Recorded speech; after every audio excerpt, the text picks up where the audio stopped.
아멘. 어제 이어 윤상경 목사님께서 말씀 전해주시겠습니다.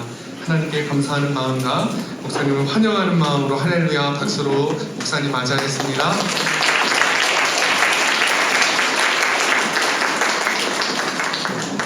여러분 잘 쉬셨어요? 어제 밤에 여러분 들어오셔서 가방 뒤에 다 쌓아놓은 거 보니까 마음이 짠하기도 하고 하나님이 또 여러분들에게 은혜를 많이 주시기를 바라는 마음도 생깁니다. 성인이 되어서 그 좁은 방에 여러분들이 같이 주무시잖아요. 같이 씻으시고 하는 게 얼마나 번거로운데 은혜를 따라서 이 자리에 온 걸 환영하고 또 우리 하나님이 여러분의 마음속에 내밀한 음성 주시면 좋겠습니다. 여러분 드라마 보는 거 좋아하세요? 네, 저는 최근에 이 사랑 통역되나요? 아십니까? 보신 분? 손 한번 들어보세요. 나는 공부하기 바쁘지 드라마 별로 안 봤네요? 저 뒤에 형제도 아주 손 높이 들고 예, 그냥 쉽게 말하면 우리 가족들은 그 드라마에 환장합니다. 왜? 딸 셋하고 또 제 아내는 그 남자 주인공을 좋아하고 저는 누구 좋아할까요? 세상에 그렇게 사람이 예쁠 수가 있을까? 네. 와 장난 아니에요, 그죠? 그 자매를 아주 좋아합니다. 2주 전에 일본 도쿄를 갈 일이 있었습니다. 목사님들하고 가야 되는데 스케줄 담당이 저였어요. 제가 어떻게 할게요? 도쿄에서 차를 타고 1시간 가면 그 드라마 배경지가 나와요. 가마쿠라라고 하는 곳은 제가 짰죠. 가보려고. 에노시마라고 하는 섬에도 가봤어요. 드라마에 나오는 전망대도 신사도 다 가봤어요. 제 아내랑 저는 드라마로 한 편 찍었습니다. 거기 그 드라마 나중에 보실 일이 있을지 모르겠는데 에노덴이라고 하는 전차가 그 두 커플 사이를 싹 지나가면 남자가 사라지는 장면이 나오거든요. 저희가 많은 목사님들 앞에서 그걸 찍었잖아요. 제 나이가 50이 넘었는데 아직도 저는 드라마 같은 사랑을 꿈꾸나 봐요. 여러분은 어떠세요? 드라마 같은 사랑 멋지잖아요. 왜 결혼을 해야 된다고 부모님들이 얘기하시던가요? 혼자 살면 외로우니까, 아프면 더 외로우니까. 틀린 말은 아니에요. 살아보면요, 어느 순간 갑자기 외로울 때가 있습니다. 배우자가 있고 아이들이 있다는 건 너무 귀해요. 큰아이가 23살, 둘째가 21살. 이 아이들이 밤에 잘 때마다 제가 기도를 하면 아빠 기도 제목이 있어요. 동생 하나 주세요 하는 거예요. 그걸 가지고 매일 기도하니까 기도 응답을 하나님이 하시는 분인데 제가 제 입으로 이 아이들에게 동생 주세요라고 기도해야 되잖아요. 애들 기도 제목이니까. 근데 저희 부부를 통해서밖에 올 수 없으니까 제가 아내에게 얘기를 꺼냈습니다. 여보, 아무래도 아이 하나가 더 있어야 될 것 같은데. 그랬더니 아내도 동의했어요. 그래서 큰아이와 7살, 둘째 아이와 5살 차이가 나는 막내가 하나 있습니다. 이 막내를 보고 있으면 저거 없었으면 참 재미없겠다. 이제 그놈도 뭐 3년 후에 대학생이 되거나 또 우리 곁을 많은 시간 떠나게 되겠죠. 또 외로워질지도 몰라요. 정말이에요. 많이 외롭습니다. 나이가 들어가는 건 정말 외로운 일이에요. 여러분이 상상할 수 없는 외로움들이 있습니다. 몸이 아프면 더 그러합니다. 그런데 결혼해야 할 이유를 외롭기 때문에, 아프면 더 외롭기 때문에 라고 하는 건 배우자에 대한 거의 모욕적인 수준이에요. 내가 너와 결혼을 하는 건 내가 외롭지 않으려고다. 결국 이 얘기니까. 아니요, 그건 문제가 많아요. 그런데 그건 배우자에 대한 모욕이기 때문에만 문제가 아니고 지금 우리가 쭉 나열한 이 말들은 하나님하고 관계가 있나요? 하나님하고 아무런 관계가 없죠.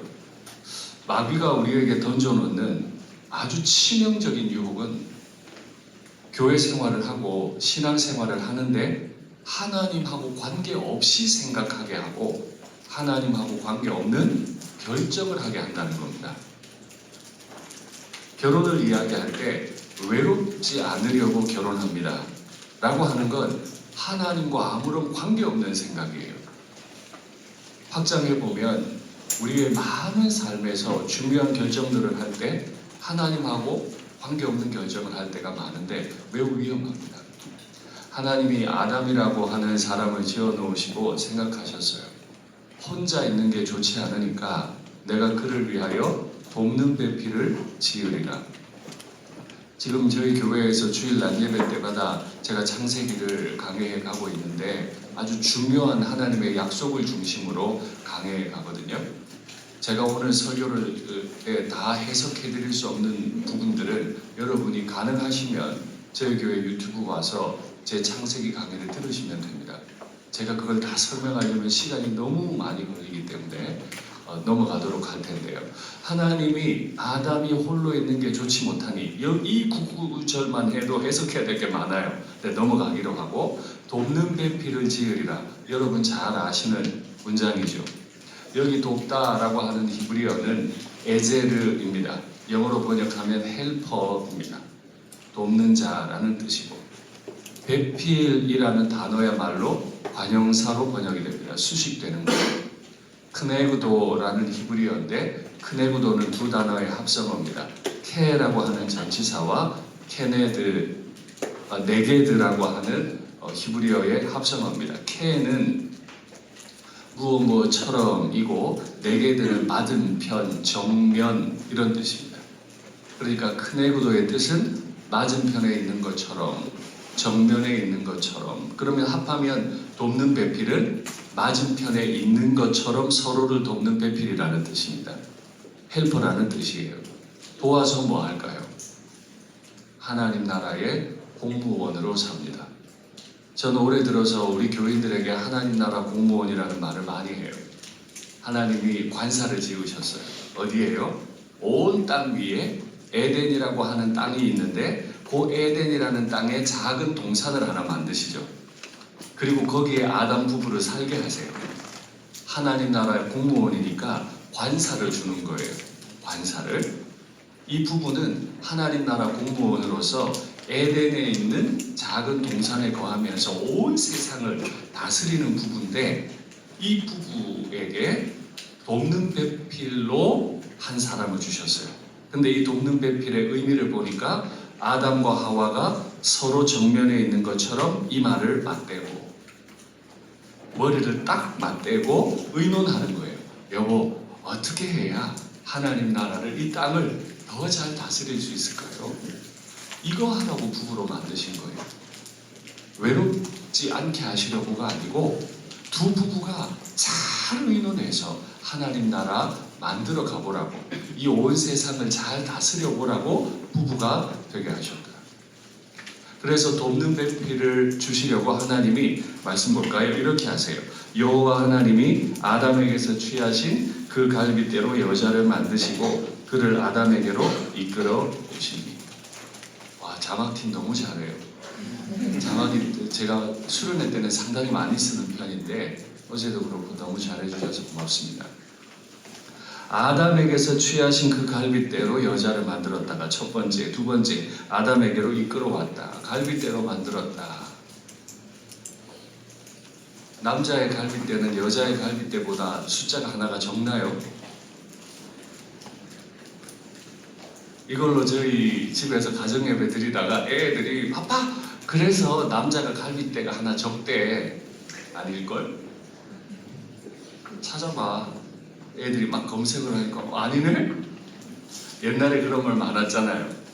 아담에게서 갈빗대 하나 뚝 뗐기 때문에 아담은 남자는 여자보다 갈빗대가 하나 적다. 그렇지 않습니다. 이 갈빗대로 번역된 히브리어 단어 첼라는 구약 성경에 정말 많이 수십 번 쓰였거든요. 그런데 여러분 기억나는 갈빗대로 번역된 부분이 있나요? 이 첼라라는 단어를 번역하기를 갈빗대로 번역을 한 부분은 창세기 2장밖에 없어요. 수십 번 쓰인 단어인데 다 옆면이라고 번역됩니다. 그러니까 번역을 할 때 갈빗대로 해서 그렇지 옆구리예요.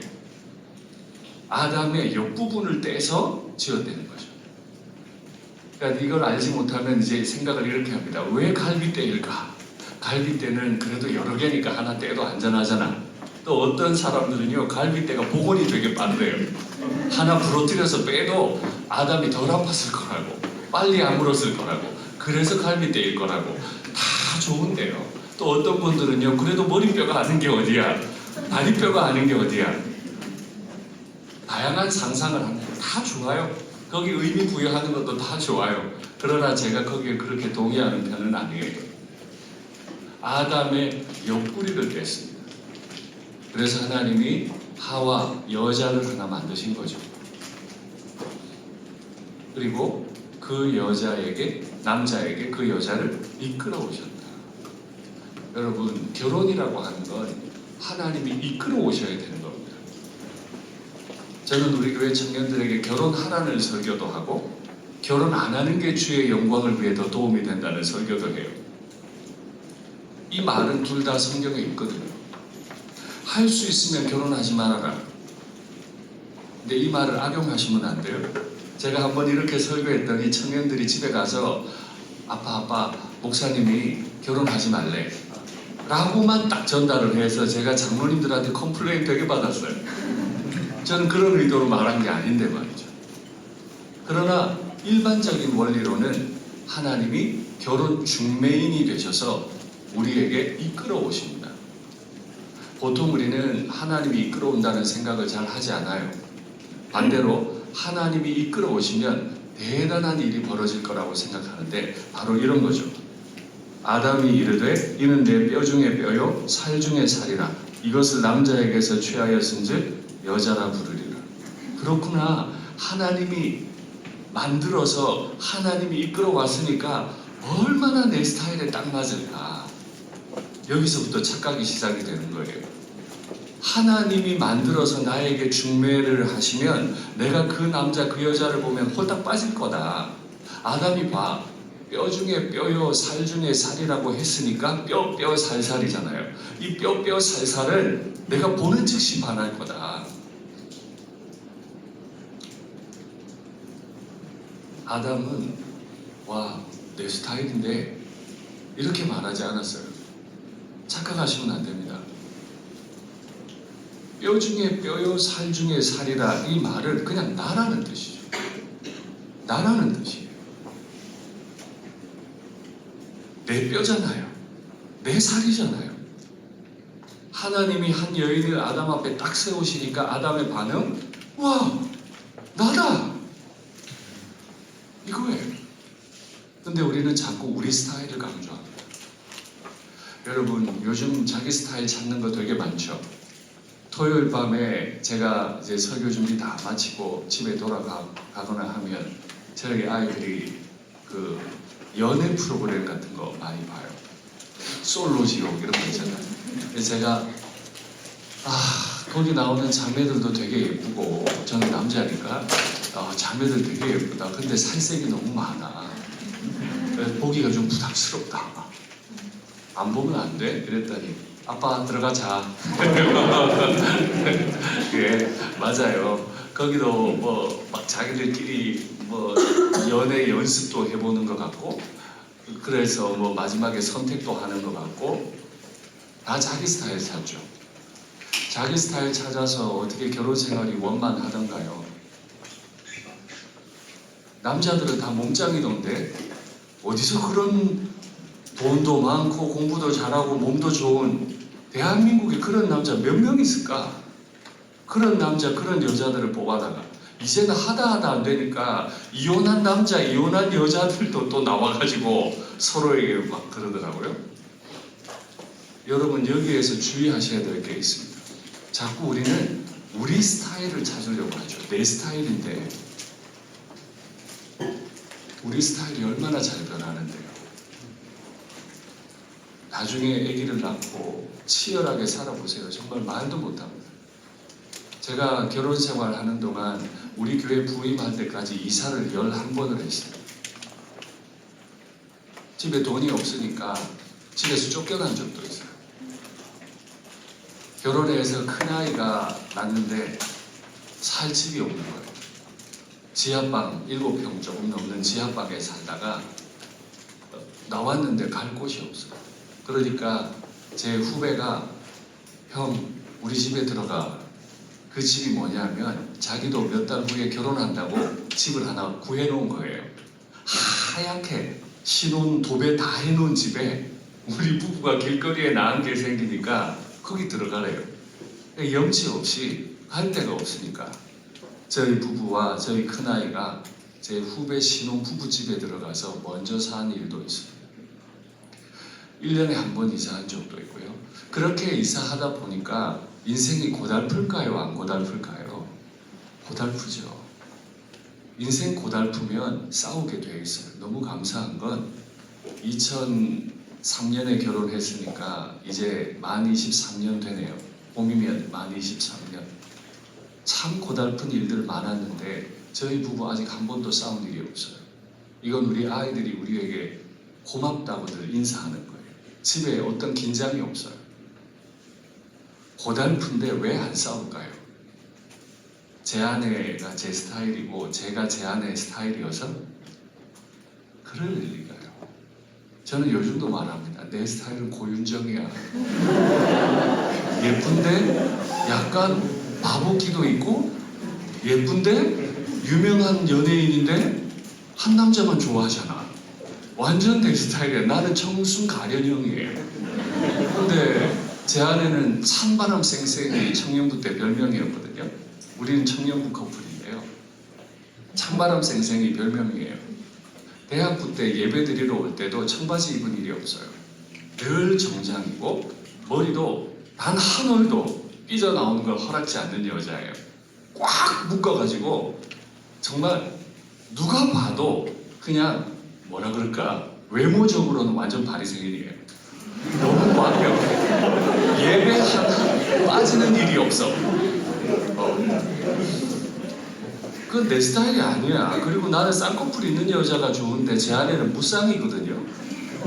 그러니까 아이들이 얘기를 듣다가 아빠는 얘기 들어보니까 엄마가 아빠 스타일이 아닌데 왜 결혼했어요? 그러더라고. 그래서 제가 급했어. 혼자 서울 생활하는데 너무 급해서 그냥 결혼했어. 이랬다니까 아내도 동의해요. 예, 알고 있어요. 제 스타일이 자기가 아니라는 걸 알고 있어요. 그러나 어떡하겠어요. 하나님이 이끌어 오셨는데 하나님이 야, 너 이 여자랑 결혼해 하니까 한 건데 뭐 어떡하겠냐고. 내가 선택했으면 내가 싫을 때 마음대로 화냅니다. 그런데 하나님이 나한테 붙여놓으셨다고 생각하면 하나님 무서워서 아내한테 함부로 못합니다. 여러분 이 말이 이해가 되세요?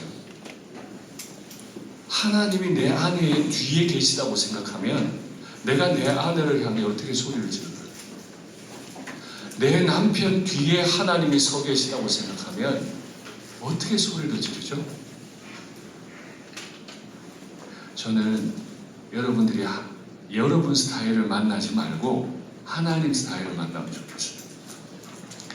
청년부 때 예배를 드리고 저는 그 1층 로비에 서 있고 제 아내가 1층 로비에 있다가 2층으로 올라가는데 2층에서 예배를 인도하셨던 목사님께서 내려오시다가 계단 가운데서 딱 턴하는 지점에서 제 아내를 만난 거예요. 마주친 거예요. 근데 제가 아래에서 이렇게 보고 있는데 연세가 아주 높은 이제 은퇴를 앞둔 총신대학교 초대 총장님께서 담임 목사님이셨는데 그 목사님이 제 아내를 보더니 24살, 그때 23살이었네요. 23살짜리 제 아내를 보더니 얼마나 반가워하면서 볼에 뽀뽀를 하시더라고.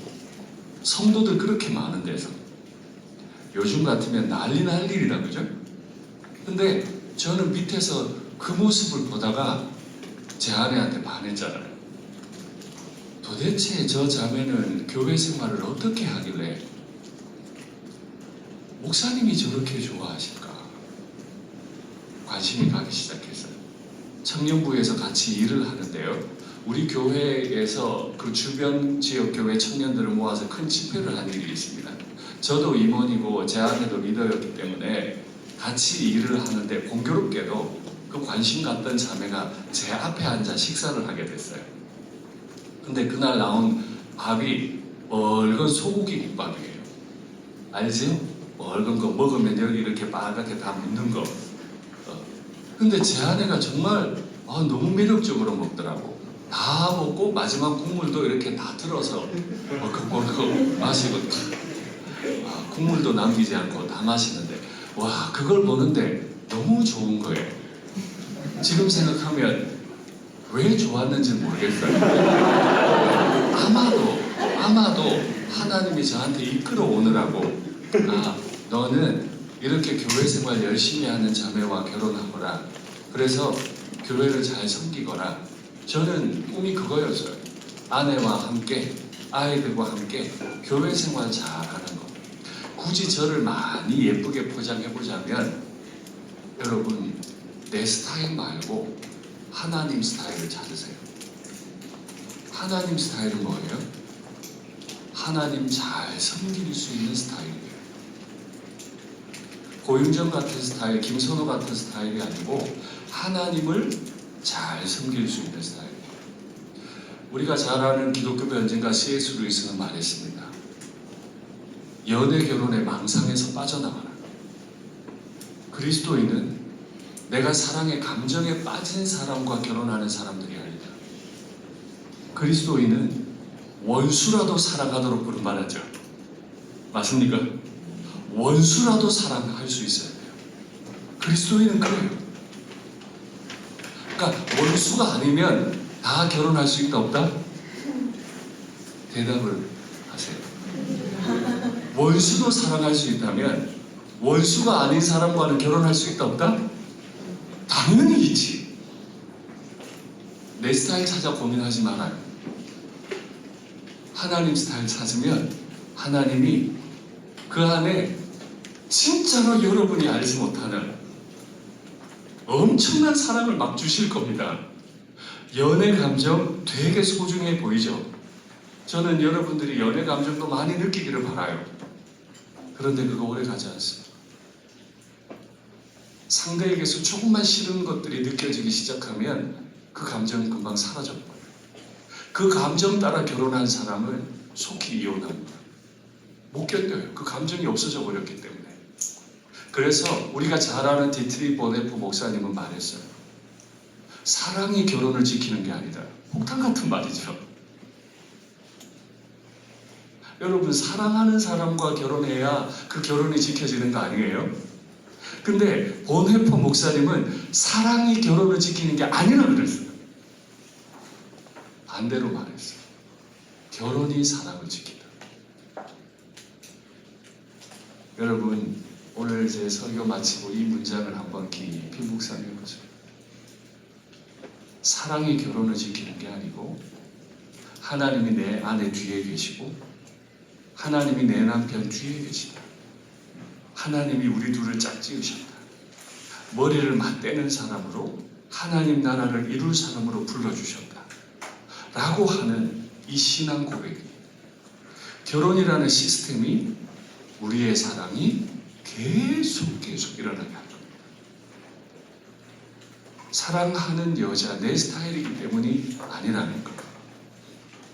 아담의 고백에는 바로 이게 있었던 거죠. 내 뼈 중에 뼈, 내 살 중에 살.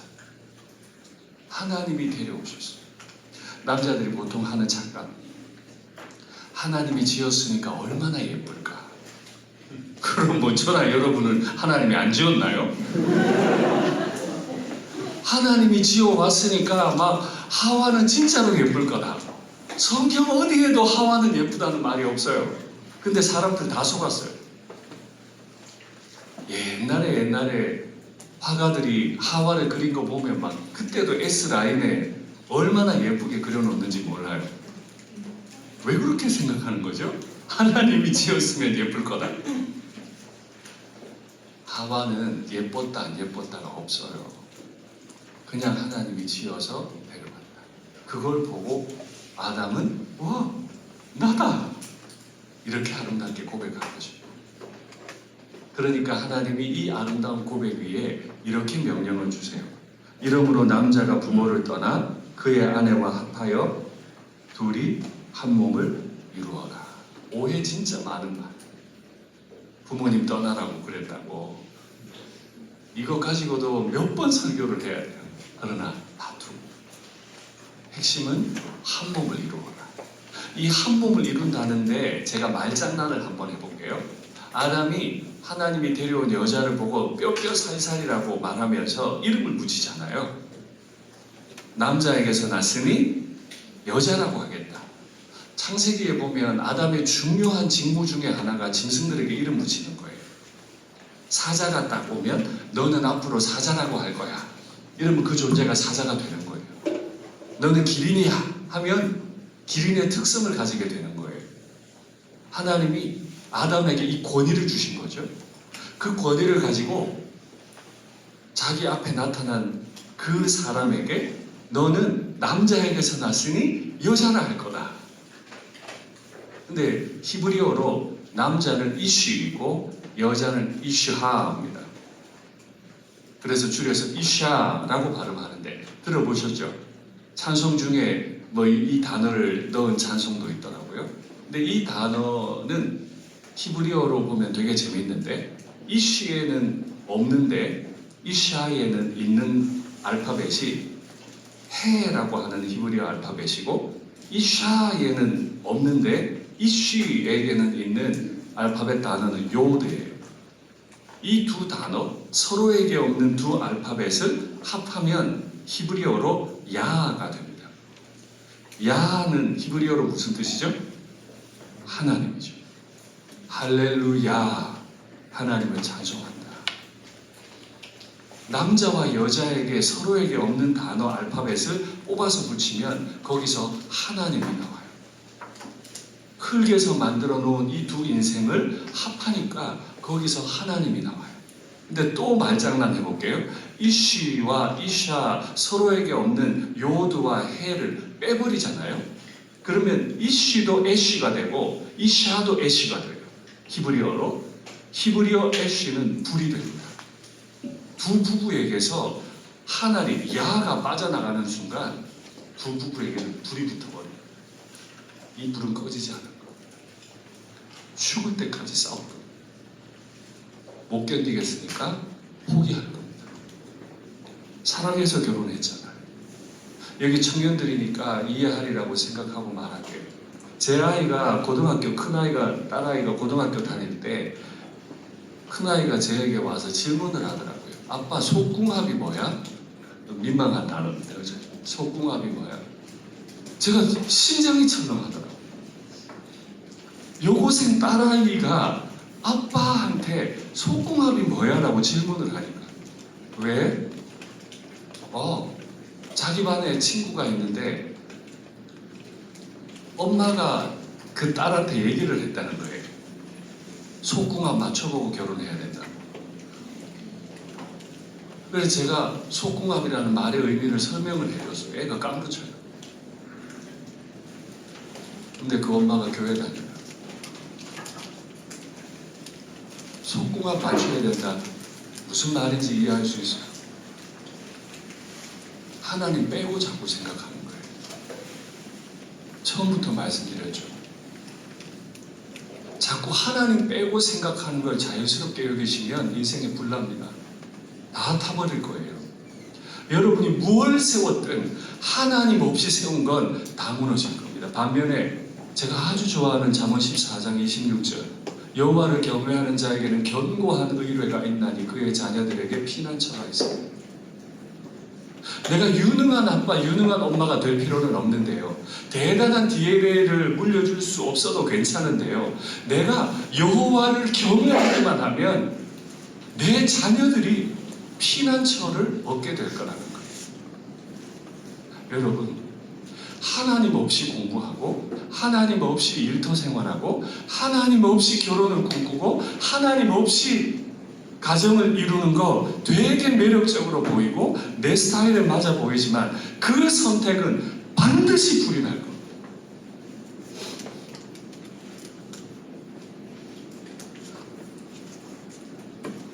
그러자 하나님이 소명을 주십니다. 내가 그를 위하여 돕는 배필을 지으리라. 앞서 보셨죠?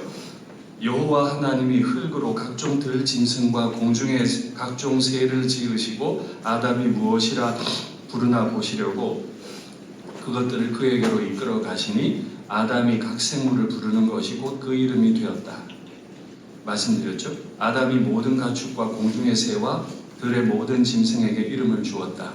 이건 하나님 나라 공무원으로서 아담의 직무였어요. 존재를 존재되게 하는 것.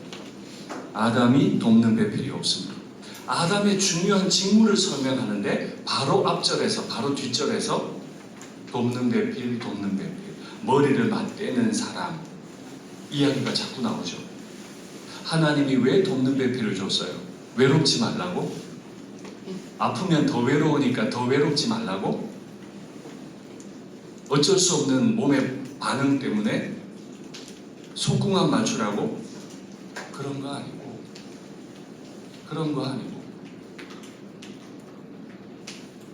이 땅을 하나님 나라 공무원이 되어서 둘이 머리를 맞대고 잘 다스려 보라. 하나님이 이 일을 행하신 줄 믿습니다. 이런 부부에게는 버섯으나 부끄러움이 없었다. 우리는 수치심, 양심이라는 걸 가지고 있습니다. 때로 사회생활하고 가정생활함에 있어서 수치심과 양심은 하나님이 우리에게 주신 은총 중에 하나입니다. 그러나 기억하셔야 될 건 그 은총은 죄가 들어온 이후에 주신 은총이에요. 죄가 들어왔는데도 수치를 모르고 양심이 없으면 이 세상은 완전히 파괴되고 말 겁니다. 아닙니까? 와, 일부 다처제 너무 좋잖아요. 좋잖아요. 지금이라도 당장 가서 고윤정 데려오고 싶네. 근데 이건 저만의 착각이죠. 고윤정이 저한테 오겠습니까? 이미 돈 많은 남자들이 여자들 다 데려갔지 싶은데.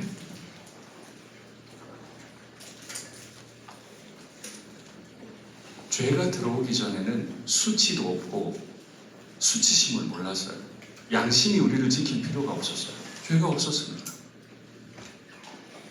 수치를 알지 못했다. 버섯이나 수치를 알지 못했다는 건 서로를 바라볼 때 남으로 보지 않았다는 뜻입니다. 예의를 차려야 되고 내가 실수하면 부끄러움을 당할까 염려해야 되고 그러지 않아도 되는 사이. 요즘 부부는요, 서로에게 수치를 알아야 되나요? 몰라야 되나요? 알아야죠. 아내가 멀리 외출하고 오면 남편은 집에서 뭐 해야 돼요? 빨래도 해놓고 청소도 좀 해놓고 음식 쓰레기도 깔끔하게 좀 치워놔야 되죠. 여러분 결혼하면 그렇습니다. 그런 거 잘해야 돼요. 그래야 아내가 칭찬해 주지. 근데 죄가 들어오기 전에 그렇지 않았어요. 왜요? 와, 뼈 중에 뼈요 살 중에 살이다. 무슨 뜻이라고요? 와, 나다. 내 앞에 있는 사람이 나기 때문에 내가 내 앞에 있는 사람을 보고 수치를 느끼지 않아요. 나를 보니까 완벽한 상태죠. 이 완벽한 상태에 대해서 사도 바울은 에베소서에서 이렇게 설명을 했습니다. 그러므로 사람이 부모를 떠나 그의 아내와 합하여 그 둘이 한 육체가 될지니, 이것까지는 창세기 2장 내용을 인용했습니다. 그리고 하는 말이 이 비밀이 크도다. 나는 그리스도와 교회에 대하여 말하노라. 지금 부부가 몸의 하나가 되는 것, 죄가 들어오기 전에 남자와 여자가 완전히 하나가 되는 이 상태를 두고 말하기를, 이건 정말 거대한 신비로움이야. 엄청난 신비야. 남자와 여자가 하나 되는 것. 근데 여기에다 덧붙여서 나는 그리스도와 교회에 대하여 말하노라. 갑자기 무슨 뚱딴지 같은 소리예요? 부부 얘기를 하다가 부부가 한 몸을 이루는 얘기를 하다가 갑자기 바울이 나는 그리스도와 교회에 대하여 말하노라. 하나님이 두 가지를 직접 만드셨죠. 첫째는 가정이고 둘째는 교회예요. 이 두 개의 머리이시고 주인은 하나님이세요. 이 두 기관은 만드신 분이 같아요. 목적도 같아요. 그래서 부부가 믿음을 따라 한 몸을 이루게 되면 그 한 몸을 이룬 부부를 통해 그 부부들은 그리스도를 알게 됩니다. 쌍꺼풀이 있든 없든 내 스타일이든 아니든 관계없어요. 믿음의 남편과 믿음의 아내가 만나서 서로를 하나님이 이끌어 오신 배우자라고 고백하기 시작하면 그 안에서 하나님이 복을 주시는데요. 그리스도가 어떤 분이신지 이 부부의 입에서 막 고백이 나오게 하세요. 제가 제 아내가 너무너무 예쁠 때가 많거든요. 말씀드렸죠. 제 스타일 아니라고. 쌍꺼풀도 없다고. 그런데 아내가 되게 예쁠 때가 언제냐 하면 하나님 얘기하면서 울 때예요. 제 아내는 기도하면 매일 울어요. 집에서 식탁에 앉아 저랑 하나님 얘기하다가도 자주 울어요. 그 찬바람 쌩쌩이. 우리도 되게 안 맞거든요. ESTJ, INFP, 저주받은 MBTI, INFP. 뭐 하나도 안 맞아요. 그런데 23년간 안 싸울 수 있는 이유, 하나님이 저 여자 뒤에 딱 버티고 서 계시다. 하나님이 저 남자 뒤에 딱 버티고 서 계시다. 미치는 거죠. 소리 한번 지르고 싶은데 지를 수가 없어. 반대로 내 아내와 내가 둘이 앉아서 여보 내 마음이 지금 좀 불편한데 이렇게 하면 안 될까? 대화하기 시작하다가 둘이 펑펑 울어요. 하나님을 알게 돼요. 왜 부부로 묶어두셨을까요?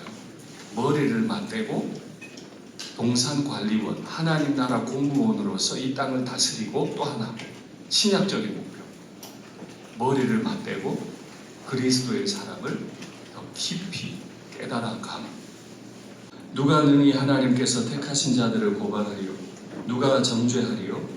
누가 우리를 그리스도의 사랑에서 끊으리요? 환난이나 공고나 박해나 기근이나 적신이나 위험이나 칼이라. 여러분 지금 제가 읽어드린 이 단어가 여러분의 결혼 생활에 온다고 해봅시다. 여러분의 결혼 생활에 환난이 와요. 곤고가 와요. 박해, 기근, 적신, 위험, 칼이 막 여러분의 결혼 생활에 와요. 이때 중요한 건 여러분 스타일입니까? 쌍꺼풀인가요? 이런 것들 앞에서 내 스타일이 무슨 힘이 있겠어요? 그렇죠? 아무 소용이 없어요. 그러니까 막 보완책을 세우죠. 적절하게 돈도 있어야 되고 시부모님은 연금도 좀 받으셔야 안정적일 수 있겠고 집도 하나 있어야 되고 모든 장치들을 마련해 놔요. 최소한 내가 괴롭힘을 당하지 않으려고. 하나님 없는 인생들이 얼마나 비참해지는지. 하나님이 있으면 아무것도 없어도 진짜로 아무것도 없어서 길거리로 쫓겨나는 인생이 되어도 그 부부 사이에 하나님만 있으면 다른 어떤 피조물이라도 우리를 우리 주 그리스도 예수 안에 있는 하나님의 사랑에서 끊을 수 없어요. 어제도 말씀드렸죠. 저는 제 딸들의 배우자에 대한 소원은 딱 하나예요. 저 같지 않은 남자. 진짜로 아침에 하나님 사랑하는 마음으로 큐티할 줄 알고 밤에 홀로 앉아서 하루를 돌아보면서 아 하나님 내가 온전치 못했습니다. 저를 좀 도와주십시오. 라고 겸손하게 기도할 수 있는 남자. 그렇기만 하면 아무것도 보지 않아요. 왜요? 내 딸아이 앞에 그런 남자가 있다면 제 딸아이가 그런 사람이 될 수만 있다면 지금 로마서 8장이 말하는 그 어떤 것도 우리의 삶을 방해하지 못합니다. 하나님이 반드시 그 부부를 통해 자신의 영광을 나타내실 겁니다. 어제 보셨죠? 기억나세요? 하나님이 셋째 날 강림하실 때 어떤 일이 벌어졌는지 기억나세요? 천둥, 번개, 바람, 구름, 연기, 불 다 동원해서 압도해버리시. 그분이 예수님을 사랑하는 남자와 여자의 연합체에 임재하실 거지. 죽을 때까지 이걸 경험할 수 있습니다. 몇 평짜리가 왜 중요하겠어? 필요 없는 건 아닌데 그건 우리의 결정 기준이 아니에요. 사도 바울은 이런 거룩한 부부를 딱 세워놓고 가정이 곧 교회라는 논리를 딱 세워놓고 아내들에게 이렇게 명령합니다. 아내들이여 자기 남편에게 복종하기를 주께 하듯 하라. 여러 자매님들께 부탁드립니다. 결혼하거든 남편에게 뭐 해라? 대답을 하세요. 결혼하거든 남편에게 뭐 해라? 아니 주의 말씀이요. 이건 내가 공자님의 후예라서가 아니고 이건 주의 말씀. 다시 입으로 고백해봐요. 자매들이요. 결혼하면 남편에게 뭐 해라? 자, 내가 물어볼게. 여러분 죽으면 천국 갑니까? 지옥 갑니까? 그래도 양심은 있어가지고 천국 간다고 큰 소리로 대답도 못하고. 복잡할 거 없습니다. 성경대로 살면 돼요. 아내들에게 주신 명령은 뭐다? 남편들에게 복종하라. 이 복종의 뜻은 헬라어로 휘포타소인데 휘포는 아래라는 뜻이고 타소는 차렷입니다. 그러니까 결혼하면 아내들은 어떻게 해야 된다? 남편 앞에 딱 가가지고 말씀하소서. 내가 당신 아래에서 차렷하겠습니다. 무엇이든 말씀하소서. 내가 따르겠습니다. 할렐루야. 할렐루야에 아멘 하는 훈련이 안 되군요. 목사님 이거 훈련시켜야 될 것 같은데. 주의 명령이잖아요. 거기다 다른 조건 붙이지 마. 자꾸 복잡하지 말라니까. 복잡하면 인생 꼬여요. 그냥 복종하라면 하면 되는 거예요. 왜요? 주님 설명하시잖아요. 이는 남편이 아내의 머리이기 때문이다. 이건 창조 원리예요. 하나님이 남편을 아내의 머리로 세우셨어요. 그러니까 몸은 당연히 머리 아래에 있는 거예요. 머리가 시키는 대로 몸은 움직이는 거예요. 뼈 살살이면 남편이 진짜 나 자신이고 아내가 진짜 나 자신이면 이건 위계가 아니에요. 일사불란함이고 온전함이고 하나됨이죠. 저는 제 아내가 저에게 복종하길 바래요. 제가 제자훈련을 새로남 교회 청년부에 있을 때 제법 세게 한 기억들이 있습니다. 평균 마치면 1시 정도에 마쳐요. 근데 최고 늦게까지 한 게 3시 40분까지 한다. 반반을. 주일반은 6시부터 해서 10시인가 10시 반인가까지 하고 3부 예배 안내했던 것 같아요. 그러니까 막 체력 딸리는 자매들은 집에 가려고 그래요. 7시 반에 만나가지고 3시 반까지 하면 이게 몇 시간이에요? 그러니까 한겨울에 목사님 저 너무 졸려서 가야 될 것 같아. 그냥 자. 그러면 그 접견실이 아니고 그 8층 맨 끝에 훈련사무실인가요? 네. 하여튼 그 안쪽 방에서 자매들 막 이렇게 모자 뒤집어 쓰고 그냥 자고 체력되는 사람은 나라 끝까지 가고 그렇게 훈련했어. 1시, 2시, 3시 이렇게 마치고 집에 들어가면 파김치가 되거든요. 배고프잖아요. 근데 저는 요리를 할 줄 몰라요. 어떻게 할까요? 애 새 때리고 자고 있는 제 아내를 제가 깨워요. 여보요, 밥 좀 줘. 근데 형제들이요, 이런 복을 받으시고 막 깨워요. 밥 좀 줘. 근데 저는 식은 밥 별로 안 좋아해요. 볶음밥통에 있는 밥도 안 좋아해요. 아내가 하얀 쌀밥을 그리고 스팸을 좋아하는데 스팸은 건강에 안 좋아요. 그러니까 아내가 늘 스팸을 구울 때는 물에 끓여가지고 기름을 다 빼요. 그리고 이렇게 구워서 줘요. 새벽 3시에 들어가서 여보 밥 줘 이러면 그때 일어나서 밥을 짓고 스팸을 해줘요. 그리고 저는 배부르게 먹고 자요. 제 아내는 자다 잠이 깨서 못 자요. 자, 여러 자매님들 생각해 보세요. 여보 밥 좀 줘 하면 복종한다 만다?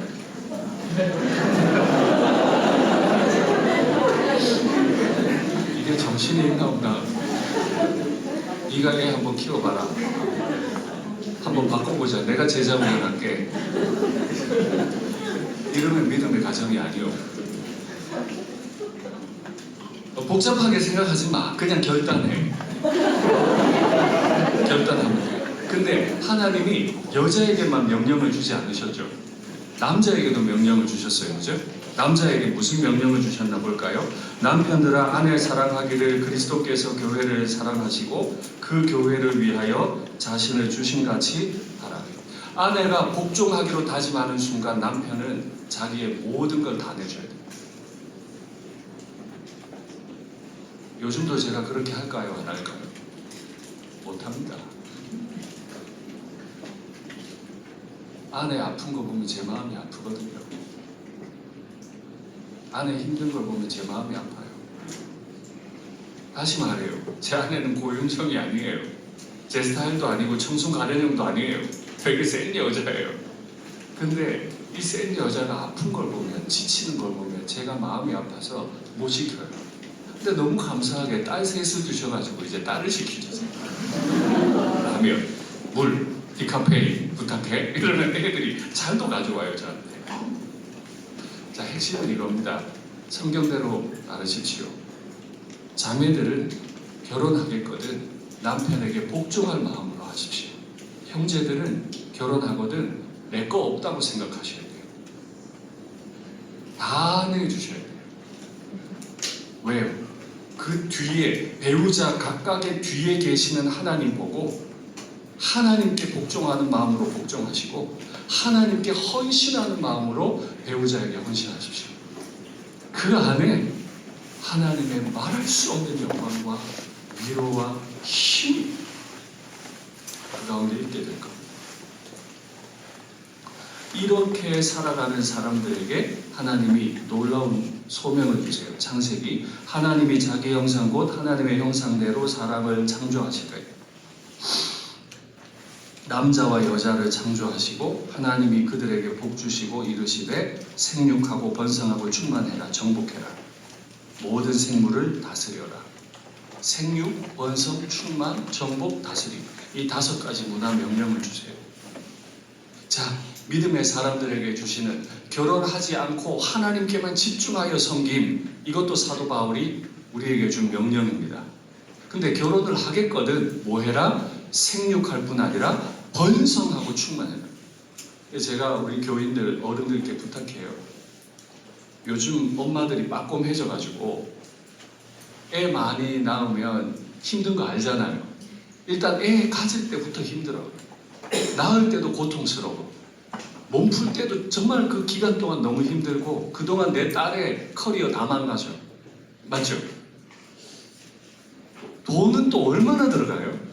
저희 교회가 있는 딱 저희 교회 건물부터 저희 교회 건물부터예요. 건물부터 직경 1km 직선도로입니다. 완전 사도행전 나오는 직가예요. 직가. 그대로 직경 1km 양쪽이 다 학원들인데요. 대한민국 3대 학원가요. 목동보다도 카드 매출이 더 세요. 목동 학원가보다. 대단합니다. 학원비 우리 교인 중에 한 아이한테 학원비가 한 달에 700만 원 들어가는 집도 있어요. 물론 저 강남에 가면 한 아이 과외 한 사람 하는데 1000만 원씩 주기도 합니다만은 한 아이 과외비가 학원비가 700만 원 들려면 형제는 1400만 원이에요. 아빠가 무슨 돈을 벌면 애들 학원비를 댈 수 있을까? 그러니까 일산 신도시는 이름은 신도시인데 그 삶이 너무 괴로워요. 서울로 출퇴근하는데 교통 지옥이죠. 학원가에서 애들이 공부는 할 수 있고 동네는 안전한데 돈이 너무 많이 들죠. 죽으라고 공부했는데 치열한 경쟁에서 자꾸 처지니까 애들 자존감 떨어지죠? 1년에 한두 명씩 꼭 우리 동네 아이들이, 중학생 아이들이 학교에서 뛰어내려요. 못 견디는 거예요. 아무리 해도 자기보다 잘하는 사람이 있으니까 못 견뎌요. 이런 걸 보는 아빠 엄마들이 애기 많이 낳으라 하겠어요? 하나만 낳으라고 하겠어요? 네? 이제 엄마 아빠들도 빠꼼해가지고요, 하나만 낳아라? 그나마 관대한 부모가 하나는 외로워, 둘은 낳아야지. 이것도 또 하나님하고 관계없죠. 학원비, 애 키우기 힘들고, 내 딸 인생, 내 아들 그 골수 다 빠진다. 하나는 외로우니까 둘은 낳자. 하나님하고 아무 관계없는 얘기들을 자꾸 해요. 그래서 제가 우리 어른들께 부탁해요. 아이들이 결혼하거든 말하십시오. 얘들아, 생육해라, 번성해라, 충만해라 라고 축복하십시오. 그러니까 벌써 권사님들 표정이 안 좋아요. 목사님 현실을 모르는구만. 우리는 성경대로 사는 게 가장 행복이에요. 내가 너희 위해 기도하마. 내가 손들고 축복해 줄게. 내가 손들고 너희 부부 축복할게. 너희가 생육하고 번성하고 충만할 수 있도록 내가 손들고 하늘의 하나님께 축복할게. 아까 잠언 14장 26절 기억나십니까? 여호와를 경외하는 자에게는 견고한 의뢰가 있으리니 그 자녀들에게 피난처가 있어요. 여호와의 말씀을 경외함으로 받는 그 부모가 자녀들에게 피난처를 줄 수 있는 거지, 꼼하게 하나만 낳아라, 둘만 낳아라, 연금 뭐해라 그래야 네 삶이 안전하다 하는 부모는 자녀들에게 피난처를 못 줘. 우리 말씀대로입니다. 하나님이 믿음의 조상 아브라함을 부르시고 이렇게 축복하시죠. 내가 너로 큰 민족을 이루고 내게 복을 주어 내 이름을 창대하게 하리니 너는 복이 될지라. 너를 축복하는 자에게는 내가 복을 드리고 너를 저주하는 자에게는 내가 저주하리니 땅의 모든 족속이 너로 말미암아 복을 얻을 것이라 하신지라. 하나님은 아브라함을 통해 큰 민족을 이루기 원하시는데 그 사이사이 과정들이 어려울까요? 어렵지 않을까요? 어려운 일들이 많겠죠. 근데 하나님이 뭐라고 약속을 하시는 거죠? 어제 말씀드렸는데 하나님이 우리에게 하시는 약속은 언약이라 우리가 하나님에 대해 지키지 않아도 하나님은 반드시 지키세요. 근데 뭐라고 약속하세요? 내가 너를 큰 민족을 이루게 만드는 동안에 너를 저주하는 사람들이 생길 거다. 네 인생 어렵게 만드는 사람이 생길 거다. 그러면 하나님이 어떻게 하신대요? 내가 그 사람을 저주해서라도 네가 이 삶을 살려고 하면 너를 축복하는 사람이 나타날 거다. 그러면 내가 너를 축복했다는 이유만으로 그 사람을 막 쏟아붓게 축복을 해줘서 결국에 사람들이 너를 축복하게 만들어 줄게. 여러분, 나중에 부모가 되시거든 이 심장을 가지십시오. 아이들이 하나님하고 관계없는 생각들로 인생을 결정하려고 하거든 멈추어 세우시고, 아니다. 네가 하나님 따라 선택하면 하나님이 남들을 저주해서라도 남들을 축복해서라도 반드시 네가 잘 되게 만들어 주신다고 약속하셨다. 하나님은 이렇게 하실 분이시다. 이게 믿음의 부모 아닙니까? 저는 여러분이 그런 부모가 되시면 좋겠습니다. 이런 부부가 얼마나 아름답게 연합하는지 단지 부부만의 얘기는 아니지만 지금 인용할 시편 이 말씀도 여러 번 해석해야 될 구절이지만 핵심만 이야기하고 넘어가겠습니다. 머리에 있는 보배로운 기름이 수염 곧 아론의 수염에 흘러서 그의 옷깃까지 내림 같고 헐몬의 이슬이 시온의 산들에 내림 같도다. 이 구절 여러분 잘 아실 겁니다. 형제가 연합하여 동거하기 어찌 그리 선하고 아름다운가. 머리에 있는 이 기름이 아론의 머리를 흘러 수염을 타고 내려 옷깃까지 내림 같도다. 아론은 대제사장이죠. 대제사장으로 임명될 때 대제사장의 머리에 기름을 부어줍니다. 최고급 감람 기름을 부어요. 올리브 기름을 부어요. 그러면 이 기름이 대제사장의 머리털 사이사이로 들어가겠죠. 두피로 들어가고 이렇게 얼굴로 타고 내려서 목으로 대제사장의 에봇까지 흘러내릴 겁니다. 이 감람유와 대제사장의 머리털을 분리할 수 있나요? 없지요. 분리할 수가 없습니다. 근데 분리할 수 없는 이 대제사장의 머리에 부어진 이 기름이 얼마나 향기 가득한지 대제사장이 감당할 영적인 그 고귀함을 그의 몸과 하나 되어버린 감람유를 가지고 후미를 설명을 합니다. 형제가 연합하는 그 자리에 하나님이 복을 명하시는데 후미를 높이시고 헐몬의 이슬이 시온의 산들에 내림같도다. 이스라엘의 가장 북쪽에 가면 헐몬산이 있습니다. 그 헐몬산은 해발 3,000m입니다. 한라산보다 높고 백두산보다 높아요. 그 엄청난 산에서 산에 지중해에서 오던 이 고온다습한 공기가 걸려가지고 넘지를 못해요. 건기인데 이 지중해에서 온 이 고온다습한 공기가 걸려가지고 이슬로 내려요. 비가 아니고 건기인데 이슬로 내려요. 시온의 산들에 내림같도다. 말라버려 있는 그 땅에 아침이 되면 걸려버린 그 이슬이 시온의 그 말라버린 흙에 들러붙는 거예요. 그 흙 먼지와 이 이슬을 분리시킬 수 있습니까? 없어요. 분리되지 않는 이것 때문에 그 땅은 한없는 생명력을 만들죠. 하나님은 부부가 이렇게 연합되기를 바라세요. 하나님은 부모와 형제가 이렇게 연합되게 합니다. 부모와 자녀들이 이렇게 아름답게 연합되기를 바라세요. 그 이슬로 이스라엘은 살아갈 수 있습니다.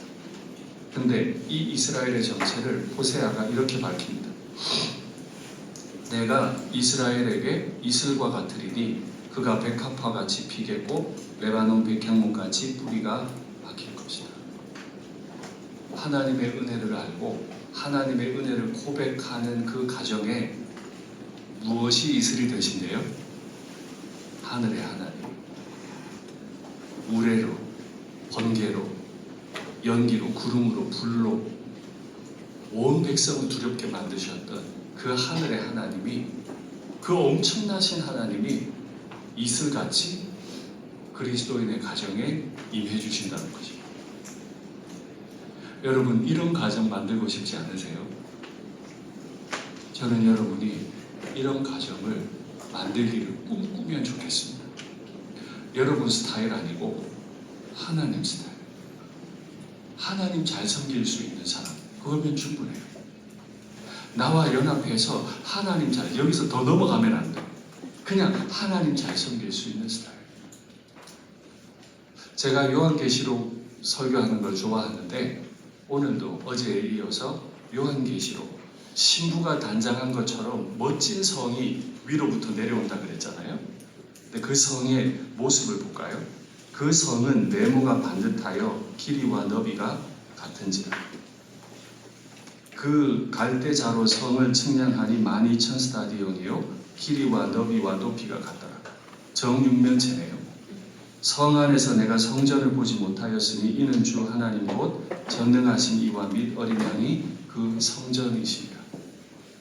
이스라엘 백성들은 이게 무슨 표현인지 알아요.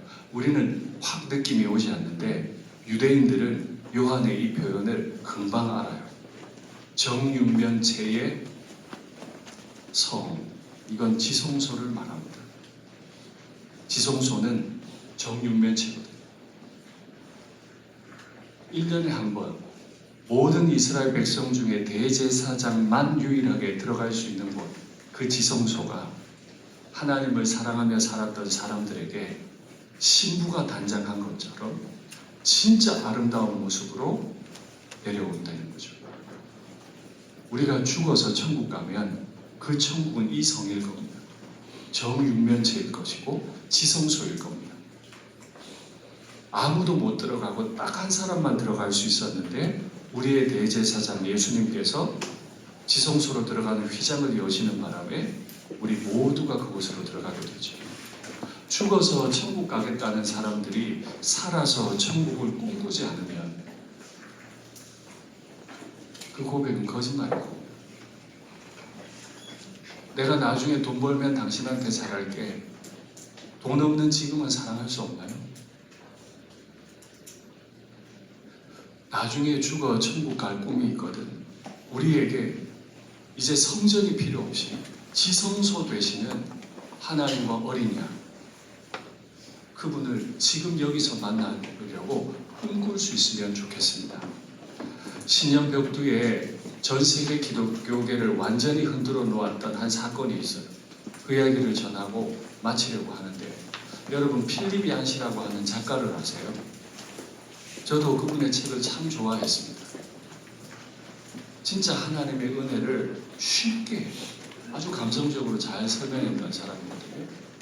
근데 올해 들면서 10년에 이분이 한 신문에 이런 글을 했습니다. 저는 크게 부끄럽게도 8년 동안 기혼 여성과 죄악스러운 관계를 맺었다.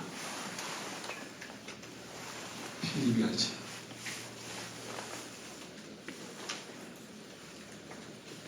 1년도 아니고 1년도 큰 8년 동안 배우자가 있는 여자, 자신의 잘못으로 아내와 가족, 상대 여성의 남편, 그리고 독자들에게 깊은 상처를 줬다면서 앞으로 신뢰를 회복하고 55년간 이어온 결혼 생활을 회복하는 데 집중하겠다고 밝혔다. 자, 우리 솔직하게 얘기하죠. 8년 동안 나 속였어요. 나 속이면서 목회했고, 나 속이면서 전 세계를 다니며 강연했어요. 이 남자는 같이 살까요, 말까요?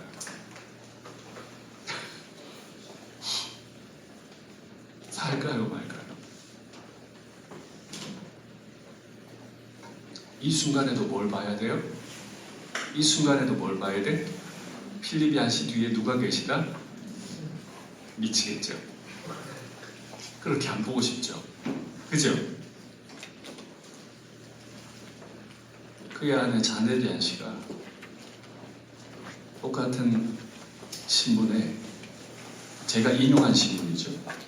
자넷 얀시가 이렇게 회고했습니다. 그 인터뷰한 내용. 저는 배신을 겪은 사람들만이 이해할 수 있는 트라우마와 절망의 자리입니다.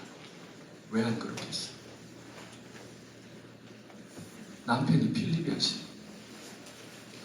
그러나 저는 55년 반 전에 신성하고 후속력 있는 결혼 서약을 했고, 그 약속을 깨지 않을 것이라는 입장을 전했다. 또 하나님께서 예수님을 통해 세상의 죄, 특히 필립의 죄를 대가로 치르고 용서하셨다는 것을 받아들인다. 저에게도 용서할 은혜를 주시기를 바란다. 용서받을 은혜만 생각하는 우리인데, 자넷 얀시는 내 남편을 볼 때 내 스타일인가 아닌가로 본 게 아니에요. 죄인인가 아닌가로 본 게 아니에요. 내 남편 뒤에 서 계신, 내 남편을 만들어서 나에게 55년 반 전에 데리고 오셨던 그날, 나는 하나님 앞에 약속했어요. 나는 내 남편과 하나 되겠습니다. 이 자넷은 그때 55년 반 전에 한 약속을 지키겠대요. 근데 지킬 능력이 본인에게 있다 없다? 없어요. 트라우마가 너무 심해요. 공황이 오고 우울감이 오고 분노 조절 장애가 올지도 몰라요. 맞아요. 헤어지면 이거 다 사라지나요? 배신감이 헤어지는 순간 사라지나요? 아니죠. 제가 이 글을 보고 너무 충격을 받았어요. 이렇게 사는 분이 있구나. 근데 마지막 한 구절, 나에게도 용서할 은혜를 주시기를 간구합니다. 여러분, 이게 결혼 생활입니다. 이게 믿음의 가정이고, 이걸 통해 교회를 아는 겁니다. 만약에 자네대한 씨가 기도 가운데 필리비안 씨의 연약함과 그의 깊은 죄를 이해하게 됐고 드디어 그럼에도 이 남편을 사랑할 수 있게 된다면 이 자넷은 그리스도와 교회에 대하여 말하노라. 내가 그리스도와 교회에 대하여 말하노라.